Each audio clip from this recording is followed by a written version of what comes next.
আমি আজকে বাংলার বোনেদের উদ্দেশ্যে ভিডিওটা নিয়ে আসছি। তো মেয়েদের মূলত দুইটা রোগ হয়। দুইটা রোগ কি আর দুইটা রোগের ওষুধ কি সেটাই আমি বলবো। তো আপনাদের কেউ ডাক্তারের কাছে যাওয়া লাগবে না। এই দুইটা রোগের ওষুধ আমি বইলা দিলে আপনারাই নিজেরাই সমাধান করতে পারবেন, কোনো ডাক্তারের কাছে যাওয়া লাগবে না।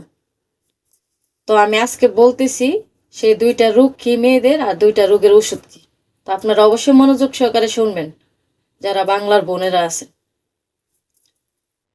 এক নাম্বার হচ্ছে, মেয়েরা যখন প্রস্রাব করতে যায় তখন মেয়েদের সাদা সাদা স্রাব যায়। এটা হয়েছে একটা রোগ, ঠিক আছে।